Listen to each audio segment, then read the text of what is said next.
अस्सलाम वालेकुम। मैं हूं आपका मेज़बान मिर्ज़ा मकसूद दरीचा के प्लेटफॉर्म पर। आज हम अ,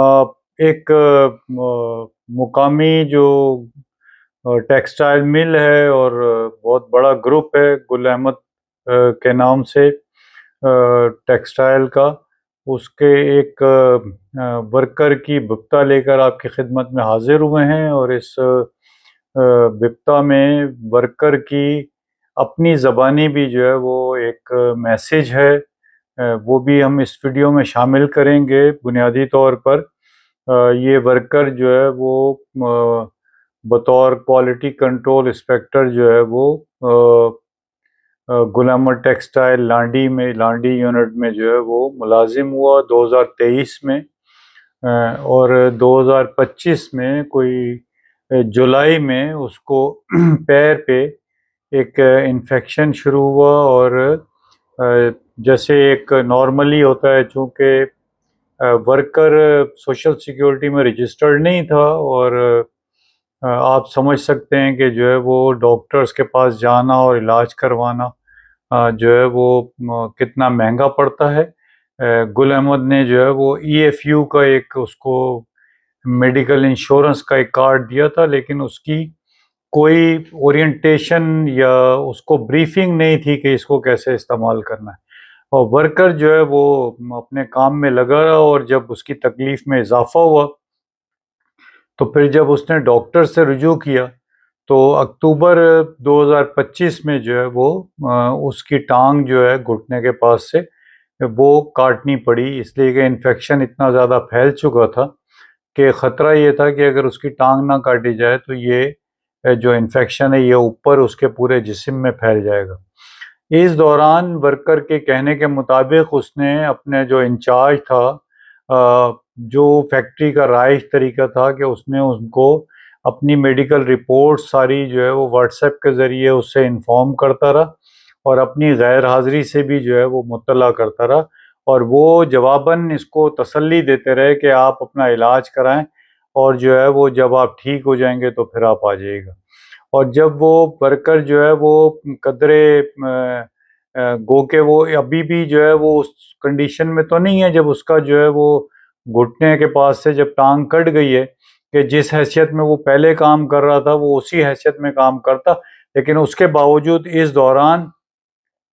फैक्ट्री ने उसको बरतरफ कर दिया, और कोई बाकायदा लेटर नहीं दिया बरतरफी का, लेकिन जो है वो उसको उसके घर पे ही जो है वो उसके वाजिबात का चेक जो है वो भिजवा दिया, और वाजिबात का चेक भी जो है वो उसकी डिडक्शंस वगैरह करके जो है वो 60,000 रुपये का जो है वो टोटल जो है ना वाजिबात दिए गए। अगर जो है वो ये अगर सोशल सिक्योरिटी में अगर रजिस्टर्ड होता वर्कर, तो सोशल सिक्योरिटी में रजिस्टर्ड होने की बुनियाद पे उसका इलाज मुआवजा भी जो है वो सारा सोशल सिक्योरिटी से हो जाता। वो जितने अरसे ये बेड पे या बीमार रहता, उस अरसे में जो है तकरीबन कोई 6 महीने तक जो है वो सोशल सिक्योरिटी जो है वो अपने फंड से जो है वो उसको सैलरी पे कर देता। और अगर जो है वो जो उसकी अब कंडीशन हुई है तो उसके हवाले से जो है वो सोशल सिक्योरिटी जो माजूरी की पेंशन है वो भी जो है वो वर्कर को जो है ना वो दे देता। चूंकि उसका रजिस्ट्रेशन सोशल सिक्योरिटी में नहीं था, तो ये सारा बोझ जो है वो वर्कर के ऊपर हुआ। और इसी तरीके से अगर उसके वाजिबात का अगर जायज़ा लिया जाए, तो वाजिबात में उसको जो दिया गया उसमें अगर उसकी 2 ग्रेजुविटी अगर पूरी जो है वो कैलकुलेट की जाए, तो जो उसकी सैलरी थी उसके हिसाब से जो है वो 84,000 रुपये उसकी 2 साल की जो है वो ग्रेजुविटी जो है ना वो बनती थी। जो उसका, चूंकि गुल अहमद में प्रोविडेंट फंड जो है वो कंट्रीब्यूशन भी होता है, और जब कोई आदमी मुलाजिम हो और परमानेंट मुलाजिम हो तो जब उसका प्रोबेशनरी पीरियड ख़त्म हो जाए तो फिर उसका जो है वो कंट्रीब्यूशन शुरू होता है।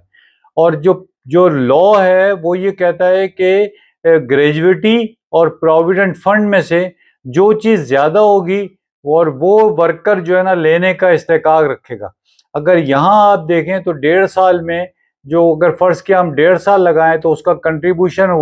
लिया गया हो, अगर उसकी जो है वो सैलरी का 8% भी अगर कंट्रीब्यूशन लिया जाए, और ये हैरत अंगेज़ बात है कि ये वर्कर को नहीं पता कि उसका बाई परसेंटेज कितना जो है ना वो डिडक्शंस हो रही थी। और उसको जो है वो ये पता है कि जो आखिरी उसकी डिडक्शंस थी वो तकरीबन 2200 रुपये हो रही थी, और उससे पहले जब स्टार्ट हुआ था तो कोई 1600 रुपये जो है वो डिडक्शन हो रही थी। तो ये अमाउंट इतना नहीं बनता कि उसकी वो अगर ये उसका वर्कर का अगर अपनी साइड भी देखा जाए तो जितनी वर्कर की साइड होगी उतने ही जो है वो कंट्रीब्यूशन एम्प्लॉयर उसके अंदर शामिल करेगा। तो अगर वो दोनों का भी शामिल करें तो ये 84,000 से ज्यादा जो है ना वो नहीं बनता। तो इसका मतलब ये है कि उसको एक तो 84,000 जो है वो ग्रेजुएटी मिलनी चाहिए थी,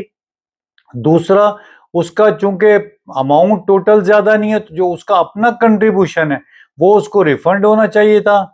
प्लस जो है वो 2024-25 का जो बोनस था वो उसको मिलना चाहिए था, प्लस जो है वो उसको 23-24 का, 24-25 का, और जो है वो ये वाला जो 2 साल का जो है ना वो 5% मिलना चाहिए था। गो के, और जो है उस चूंकि उसने ईओबी सोशल सिक्योरिटी में उसको रजिस्टर नहीं कराया तो कंपनसेशन पे जो है वो क्लेम जो है वो वर्कर को जो है ना वो दाखिल करना चाहिए। और अगर ये सब नहीं है तो फिर जो है वो जो गुलामत अगर इंसानी हमदर्दी की बुनियाद पर करती तो वर्कर को जो है वो माजूर कोटे पे, जो कि सिंध के कानून के तहत जो है वो 5% कोटा माजूरों का होता है, तो वो माजूरी कोटे पर जो है वो वर्कर चूंकि बाकी जिस्मानी और जहनी तौर पे मुकम्मल फिट है और वो आसानी के साथ जो है वो बैसाखी के साथ जो है वो चल सकता है, और जो काम वो कर रहा था वो भी कर सकता है, और इसके अलावा भी अगर कोई काम दिया जाए तो जो है वो भी वो कर सकता है, तो उसको माजूरी कोटे पर भी जो है वो भर्ती किया जा सकता था। तो हम आज के प्रोग्राम के लिहाज तवज्जुह से यही दरख्वास्त करेंगे गुलामत टेक्सटाइल से भी कि वो वर्कर को जो है ना वो माजूरी कोटे पे जो है वो मुलाजमत फराहम कर दे, या फिर जो है वो उसके मुकम्मल जो कानूनी ड्यूज हैं वो तमाम के तमाम ड्यूज जो है ना वो दे दे, ताकि वो वर्कर जो है अपने आइंदा के रोजगार का कोई जो है ना वो इंतजाम कर सके। बस आप मुलायजा कीजिए, जो शहजाद एहसन है गुलामत के वर्कर, आप उनकी जो है वो विपता उनकी अपनी ज़बानी सुने। आप मुझे इजाज़त दें, आपसे दरख्वास्त है कि आप चैनल को सब्सक्राइब करें, अगर आपको वीडियोस पसंद आ रही है तो जो है वो अपने साथियों के साथ शेयर भी करें। अल्लाह आपका और हमारा हामी और नासिर हो। आपकी समात का बहुत शुक्रिया। जी अस्सलाम वालेकुम, मेरा नाम शहजाद हसन है और मैं गुल अहमद में एज ए क्यूसी जॉब कर रहा था। तकरीबन 3 साल मैंने वहाँ जॉब की है और दौरान जॉब जो है वो मेरे पाँव में थोड़ा सा इन्फेक्शन हुआ और मैं बीमार हो गया। तो फिर मैं 2-3 महीने बेड पे रहा हूँ और उसके बाद मेरा जब बीमार हुआ तो मैंने प्रॉपरली अपने सुपरवाइज़र को और हमारे जो मैनेजर थे, असिस्टेंट मैनेजर सोहेल साहब, उनको मैंने कॉल करके और बता दिया कि मेरी तबीयत इस तरह की है, मैं नहीं आ सकता,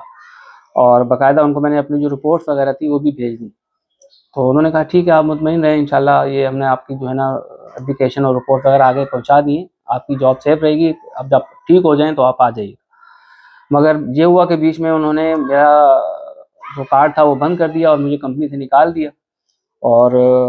जो मेरे ड्यूज़ बनते थे उसमें से भी डिडक्शन की उन्होंने। मुझे सपोर्ट करने के बजाय एज ए वर्कर, मैंने 3 साल अगर वहाँ जॉब की है तो उनको सपोर्ट करनी चाहिए थी मुझे मेरी मेडिकल में, इलाज मुआवजे में। बरक्स उसके उन्होंने मेरी डिडक्शन भी की, मेरे जो अपने पैसे बनते थे पीएफ फंड के वो भी उन्होंने काटे, और जो है मुझे कोई सपोर्ट नहीं की। तो ये मेरा कार्ड है, ये अपॉइंटमेंट लेटर है मेरा जो कंपनी की तरफ से मुझे मिला था, और जी ये ये मेरा एटीएम कार्ड है, और ये ईएफयू का एक कार्ड उन्होंने मुझे दिया था, मगर ये किसी इस्तेमाल में या कोई सहूलत मुझे इसकी नहीं मिली।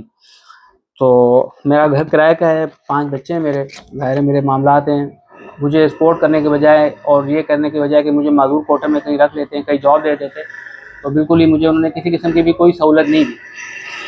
तो ऐसा होना नहीं चाहिए कि ज़ाहिर है माज़ूर इंसान भी इस मुआशरे का हिस्सा हैं, उनके भी मामलात उसी तरीके से हैं जैसे नॉर्मल इंसान के होते हैं, उनके भी खर्च अखराजात मसाइल वही होते हैं जो एक नॉर्मल इंसान के होते हैं। तो मुझे उम्मीद है कि ये जिस फॉर्म पे मैं बात कर रहा हूँ ये फॉर्म मेरे लिए आवाज़ उठाएगा और जो मेरे हक हकूक़ हैं वो मुझे मिलेंगे।